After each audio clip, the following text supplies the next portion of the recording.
Alright, I will explain things later. I didn't think the plot through well enough to tell you up until this point.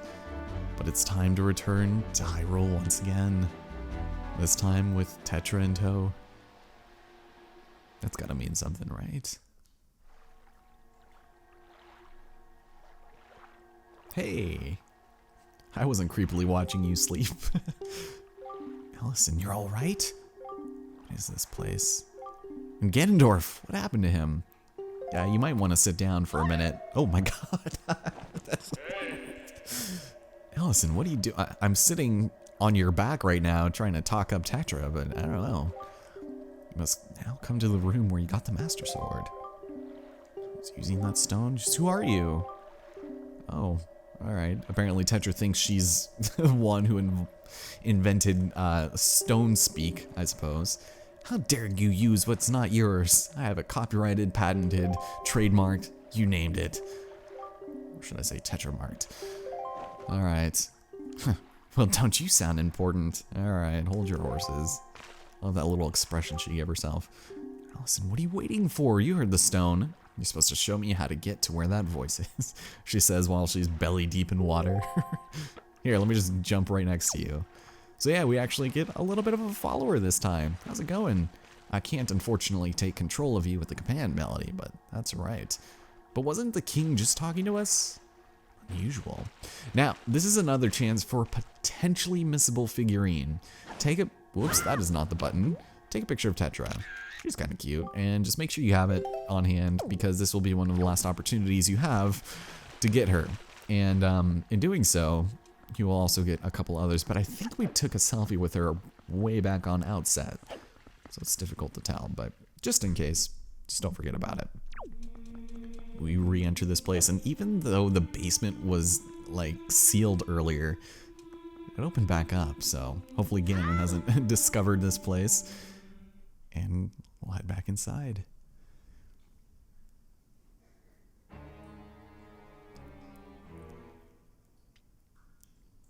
Are you him? Are you the one who is speaking through my stone without my permission? Man, Tetra really is easily, I don't know, manipulated. That stone is an enhanced version of the Gossip Stones, long spoken of in the legends of the Hyrulean royal family. I'm the one who made it. Oh, here we go. It's a battle of the copyrights. You made it? The royal family's Gossip Stone? Oh, yeah. She's calling BS on that. Tales of the kingdom spoken of in the legend of the great hero, the place where the power of the gods lies hidden. This place where the two of you now stand, is that kingdom. This is Hyrule. What? And I am its king, Daphne Nohansen Hyrule. That's kind of a ridiculous name. Do you not recognize my voice? Yeah, it's kind of this weird association between boat and giant old king. It's kind of blowing my mind right now, but he is the true king of Red Lions, and that really shouldn't have come to surprise us anybody. There was no need for me to reveal my true identity to you, as long as that blade the Master Sword could defeat Ganon. Of course, it wasn't until we tried to fell him before he realized, like, oh shit, this isn't gonna work. Once, long ago, this land of Hyrule was turned into a world of shadows by Ganon, who sought to obtain the power of the gods for his own evil ends. My power alone could not stop the fiend, and our only choice was to leave the fate of the kingdom in the hands of the gods.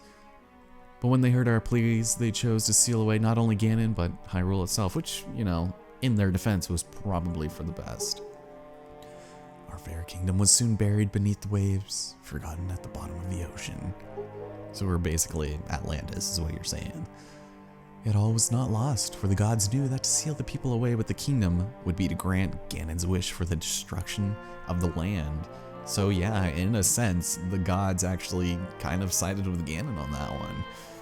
But they did build a new country and made them take refuge on the mountaintops, which is what a lot of islands are the tops of the land in Hyrule itself. It's very interesting. Hundreds of years have passed since then. As long as Ganondorf was not revived, Hyrule would remain below, never waking from its slumber.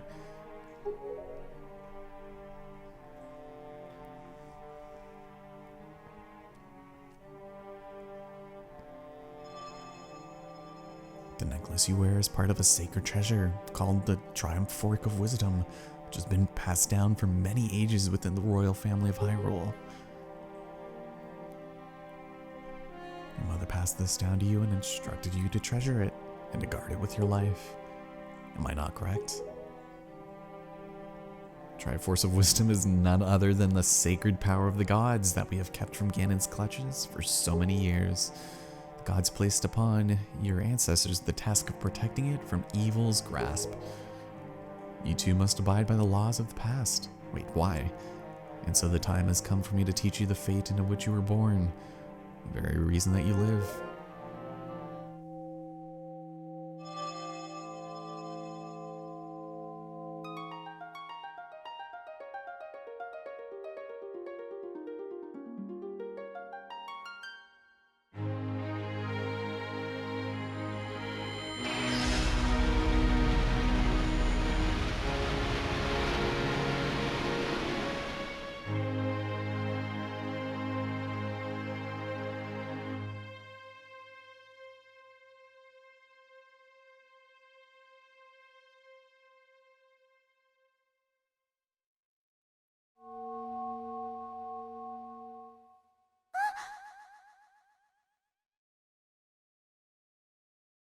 My fate? You are the true heir of the royal family of Hyrule, the last link in the bloodline. You're Princess Zelda. Zelda? I'm a princess? Even she's kind of thinking this is silly. You're confused, aren't you? I guess that's to be expected.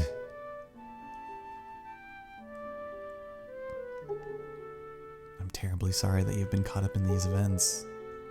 But now that it's known that Tetra is indeed Princess Zelda, Ganon will be searching frantically for the child in an attempt to get the power of the gods that she possesses.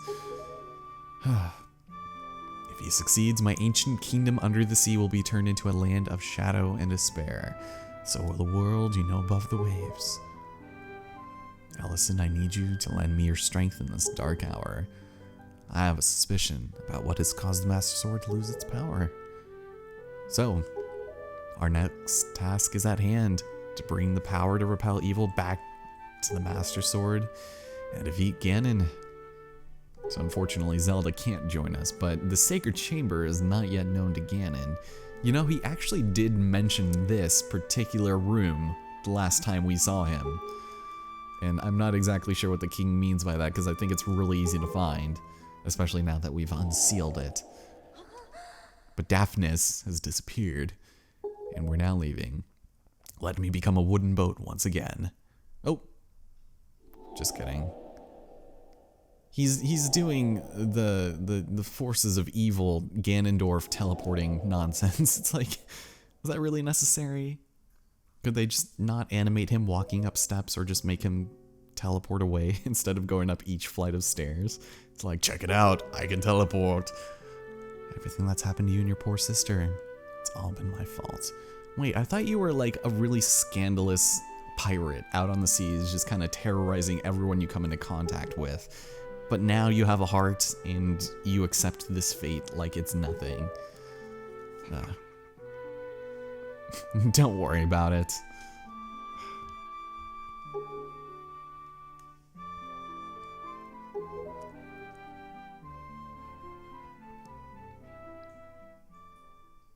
It's just something, even when I was younger, didn't really jive well with me. It's just that Tetra herself just kind of rolls over and accepts this fate of enormous responsibility, and just, I don't know, it just doesn't really feel right that she's just like, okay, I guess I'm Princess Zelda now.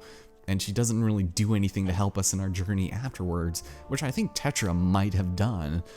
But then again, it kind of seemed like there was some allusion to the fact that she knew she was Zelda because she saw our Master Sword, and there's no way that Tetra would have known anything about that other than, you know, the legends. But who just sees the hilt of a sword and automatically assumes, hey, he might be carrying the goddamn weapon of them all? And I don't know, it just feels weird that they just do a 180 on her character who's supposed to be this badass pirate.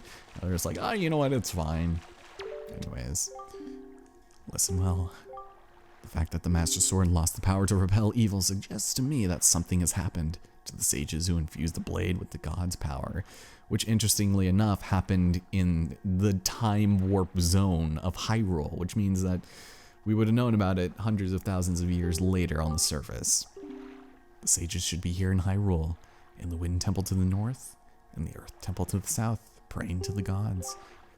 You must head for the two temples to see what has happened to the sages, and attempt to find a way to recover the power to repel evil. Yep, looks like he erected some sort of magical barrier down here, which means that, well, they have another entrance in the mountaintops that are now the islands. Cool. If we stay here much longer, we shall draw our enemy's attention to Princess Zelda's whereabouts. How? They don't have, like, detectors or radars that, you know, detect where Zelda or myself actually are. That doesn't make any sense. And how would they even get here? It's not like they can just plausibly find this one teleport and just, you know, they're probably down here. The entire ocean. Granted, it is the Tower of the Gods, and I'm sure that brings a lot of spectators and such. Allison, do you know the legend of the Hero of Time? I think you mean the Hero of Rhyme, good sir. Once long ago, he defeated Ganon and brought peace to the Kingdom of Hyrule. Of course, we can't multitask and move while we're doing this, but that's alright. So, a piece of the Triforce was given to the Hero of Time. I thought he took it. I thought he claimed it for himself. But he kept it safe, and it's known as the Triforce of Courage. However, when he left to embark on another journey, he was separated from the elements that made him a hero, which this aspect of the story I really like. The Hero of Time gains humility, and thusly loses the power of courage, and thusly it was split into 8 shards throughout the land. That is so tragic. He's once this monumental hero, and he all of a sudden loses it because he wants to find a friend. He's of course alluding to the basic premise of Majora's Mask, where he wants to find, well, Navi. And in doing so, he sacrifices his power of the Triforce of Courage in order to find it. And it's like, that sort of sacrifice, I believe, is what makes the otherwise really bland characterization of Link really solid, in my opinion. Because you take a look at, you know, Link's personality and his character traits and things like that, he's really kind of a boring hero. He doesn't really have a whole lot of depth to him. All you know is that he will face danger in the eye and swipe it down with a bottle that's empty, and, you know, go out on the seas or on the lands and confront the evils of the world. Yet he decides to give all that up so that he can find a friend. One that didn't really seem to be all that important over your journey through Ocarina of Time, but still gave him a lot of sincerity, I guess, and something that he felt he had to do, and that he would give up enormous monumental power and responsibility to do. And it's something that I don't see talked about at all in this game. It's just the fact that he's a lot more selfless than people give him credit for, and for those reasons, we've had to chop him from the Triforce block. But with that having been said and done, ladies and gentlemen, thank you so much for joining me on this really plot-intensive recording session of Legend of Zelda Wind Waker HD, where there's a couple of things that we can now do on the sea. Now that I've mentioned we have the Ballad of the Gales, we'll be able to do a lot of things, including helping the Koroks, as well as going into a very extensive sort of trading quest, which will get us some pretty interesting things, and something that I think we'll do in the next part, because, well, now that we have the arrows and the skull hammer, things are gonna look fantastically for us, and I'm really excited because now we can finally get our arrow upgrades. I think I jumped the gun a little bit when I mentioned that before. You actually need the hammer for both upgrades for your arrow capacity, so I screwed up on that. I apologize, but there's a ton of stuff we can do, and I'm really excited for getting the show on the road. I think I'll probably end up recording that bit tomorrow. So, thank you guys so much for watching. We're heading into a really awkward quadrant, and now that we're over here, I think, maybe we'll start somewhere else. No, we'll start at Great Fish Isle. There's a couple of things here, and, ooh, hello, Mr. Fishman. Plus, we'll be able to spend some of our hard-earned rupees, so I hope you guys are well prepared for that. But next time on Wind Waker HD, we'll be taken to the seas, and I will probably take it upon myself to finally record the gamepad, because we're going to be doing lots of stuff from place to place, and I'm going to have to find out how to do that, alright? Once again, thank you so much for listening to me blather on. Not something that I'm sure you really enjoy, but thank you once again. I don't know how to end these things clearly, so let's just cut it right there. I'll see you guys next time.